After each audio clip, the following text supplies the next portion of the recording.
ಇಡೀ ದೇಶದ ಎಲ್ಲ ಯುಪಿಐ ಬಳಕೆದಾರ ಗ್ರಾಹಕರಿಗೆ ದೇಶದ ಅತಿ ದೊಡ್ಡ ಉಚಿತ ಹಣದ ವಹಿವಾಟು ಇರುವ ಯುಪಿಐ ವ್ಯವಹಾರಗಳಿಗೆ ಶುಲ್ಕ ವಿಧಿಸಿ ವಿವಿಧ ಬ್ಯಾಂಕುಗಳು ಶುಲ್ಕ ಜಾರಿಗೊಳಿಸಿವೆ.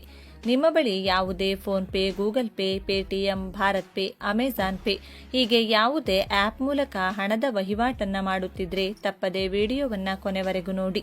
ಇನ್ಮುಂದೆ ಪ್ರತಿ ಯುಪಿಐ ಟ್ರಾನ್ಸಾಕ್ಷನ್ಗಳಿಗೂ ಶುಲ್ಕ ನಿಗದಿಪಡಿಸಲಾಗಿದೆ. ಅಂದರೆ ಹಣ ಕಟ್ಟಾಗುತ್ತದೆ. ದೇಶದಲ್ಲಿ ಅತಿ ದೊಡ್ಡ ಖಾಸಗಿ ವಲಯದ ಬ್ಯಾಂಕುಗಳಾದ HDFC ಬ್ಯಾಂಕ್, ICICI ಬ್ಯಾಂಕ್ ಹಾಗೂ ಕೆನರಾ ಬ್ಯಾಂಕ್ ಮತ್ತು ದೇಶದ ಸರ್ಕಾರಿ ಬ್ಯಾಂಕುಗಳು ಕೂಡ ಅಂದರೆ SBI ಬ್ಯಾಂಕ್ ಸೇರಿದಂತೆ ವಿವಿಧ ಬ್ಯಾಂಕುಗಳು ಕೂಡ ಇನ್ಮುಂದೆ ಯುಪಿಐ ವ್ಯವಹಾರಗಳಿಗೆ ಶುಲ್ಕ ವಿಧಿಸುವ ಸಾಧ್ಯತೆ ಇದೆ. ಈಗಾಗಲೇ ಕೆಲವು ಬ್ಯಾಂಕುಗಳು ಯುಪಿಐ ವಹಿವಾಟುಗಳಿಗೆ ಶುಲ್ಕ ವಿಧಿಸಿ ಗ್ರಾಹಕರ ಮೇಲೆ ಶುಲ್ಕ ಪಾವತಿಯ ಬರೆ ಎಳೆಯಲಾಗಿದೆ. ಬನ್ನಿ, ಹಾಗಿದ್ರೆ ನೀವು ಕೂಡ ನಿಮ್ಮ ಮೊಬೈಲ್ನಲ್ಲಿ ಯುಪಿಐ ಬಳಕೆ ಮಾಡುತ್ತಿದ್ರೆ ತಪ್ಪದೆ ವಿಡಿಯೋವನ್ನ ಈಗಲೇ ಲೈಕ್ ಮಾಡಿ. ಹಾಗೂ ನಿಮ್ಮ ಬಳಿ ಯಾವುದೇ ಯುಪಿಐ ಹಣದ ವಹಿವಾಟು ಮಾಡುತ್ತಿರುವ ಗ್ರಾಹಕರು ನೀವಾಗಿದ್ರೆ ಅಂದರೆ ನಿಮ್ಮ ಬಳಿ PhonePe, Google pay, Paytm, Bharat pay ಹೀಗೆ ಯಾವುದೇ ಆಪ್ ಮೂಲಕ ಹಣದ ವಹಿವಾಟು ಮಾಡುತ್ತಿದ್ರೆ ತಪ್ಪದೆ ವಿಡಿಯೋವನ್ನ ಕೊನೆವರೆಗೂ ನೋಡಿ. ಗೂಗಲ್ ಪೇ, ಫೋನ್ಪೇ ಹಾಗೂ ಯುಪಿಐ ಪೇಮೆಂಟ್ಗಳ ತೆರಿಗೆ ವಿಧಿಸಲಾಗುತ್ತದೆ ಎನ್ನುವ ಗೊಂದಲ ಬಗೆಹರಿಯುವ ಸಮಯದಲ್ಲೇ ಮತ್ತೊಂದು ಶಾಕ್ ಎದುರಾಗಿದೆ. ಗೂಗಲ್ ಪೇ ಹಾಗೂ ಫೋನ್ಪೇ ಸೇರಿದಂತೆ ಆನ್ಲೈನ್ ಪೇಮೆಂಟ್ಗಳಿಗೆ ಇನ್ಮುಂದೆ ಹಣ ಕಟ್ಟಾಗಲಿದೆ.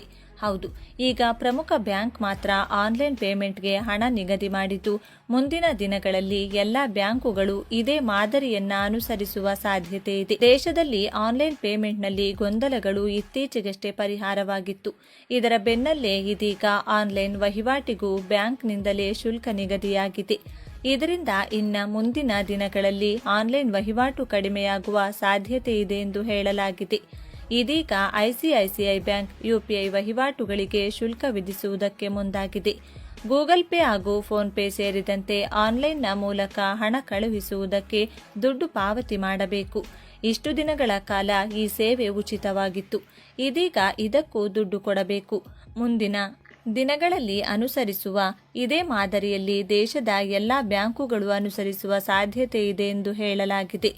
ICICI ಬ್ಯಾಂಕ್ ವ್ಯಾಪಾರಿ ವೇದಿಕೆಗಳಲ್ಲಿ ಏಕೀಕೃತ ಪಾವತಿ ಇಂಟರ್ಫೇಸ್ ವಹಿವಾಟುಗಳನ್ನು ಪ್ರಕ್ರಿಯೆಗೊಳಿಸುವ ಪಾವತಿ ಸಂಗ್ರಾಹಕರಿಗೆ ಹೊಸ ಶುಲ್ಕ ವಿಧಿಸಲಿದೆ. ಇದು ವ್ಯಾಪಾರಿಗಳಿಗೆ ಅಥವಾ ವ್ಯಾಪಾರ ಮಾಡುವುದಕ್ಕೆ ಆನ್ಲೈನ್ ಯುಪಿಐ ಬಳಕೆ ಮಾಡುವವರಿಗೆ ಅನ್ವಯವಾಗಲಿದೆ. ಗೂಗಲ್ ಪೇ ಹಾಗೂ ಫೋನ್ಪೇ ಸೇರಿದಂತೆ ಹಲವು ಆನ್ಲೈನ್ ಪೇಮೆಂಟ್ಗಳ ಮೇಲೆ ಪರಿಣಾಮ ಬೀರಲಿದೆ ಎಂದು ಹೇಳಲಾಗಿದೆ. ICICI ಬ್ಯಾಂಕ್ ಇನ್ಮುಂದೆ ಪ್ರತಿಯೊಂದು ಯುಪಿಐ ವಹಿವಾಟಿಗೆ ₹10 ವರೆಗೆ ಶುಲ್ಕ ವಿಧಿಸಲಿದೆ. ಗೂಗಲ್ ಪೇ, ಫೋನ್ಪೇ ಸೇರಿದಂತೆ ವಿವಿಧ ಪೇಮೆಂಟ್ ಅಗ್ರಿಗೇಟರ್ಗಳಿಗೆ ದುಡ್ಡು ಪಾವತಿ ಮಾಡಬೇಕಾಗುತ್ತದೆ.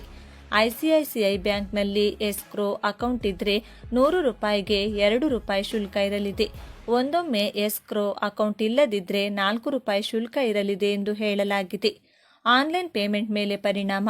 ಇನ್ನು ದೇಶದಲ್ಲಿ ಆನ್ಲೈನ್ ಪೇಮೆಂಟ್ ಮೇಲೆ ಶುಲ್ಕ ವಿಧಿಸುತ್ತಿರುವುದು ಹಾಗೂ GST ಸೇರಿದಂತೆ ವಿವಿಧ ಕಾರಣಗಳಿಗೆ ಆನ್ಲೈನ್ ಪೇಮೆಂಟ್ ಬಳಕೆ ಮಾಡುವವರ ಸಂಖ್ಯೆ ಕಡಿಮೆಯಾಗುವ ಸಾಧ್ಯತೆ ಇದೆ. ಈಗಾಗಲೇ ಬೆಂಗಳೂರಿನಲ್ಲಿ ಗೂಗಲ್ ಪೇ, ಫೋನ್ಪೇ ಹಾಗೂ ಆನ್ಲೈನ್ ಪೇನಲ್ಲಿ ಉಂಟಾದ ಗೊಂದಲದಿಂದಾಗಿ ಜನ ಹಾಗೂ ಕೆಲವು ವ್ಯಾಪಾರಿಗಳು ನಗದು ವಹಿವಾಟಿಗೆ ಮರಳಿದ್ದಾರೆ. ಇದರಿಂದ ಡಿಜಿಟಲ್ ಇಂಡಿಯಾ ಪರಿಕಲ್ಪನೆಗೆ ಹಿನ್ನಡೆಯಾಗುವ ಸಾಧ್ಯತೆ ಇದೆ ಎಂದು ಹೇಳಲಾಗ್ತಿದೆ.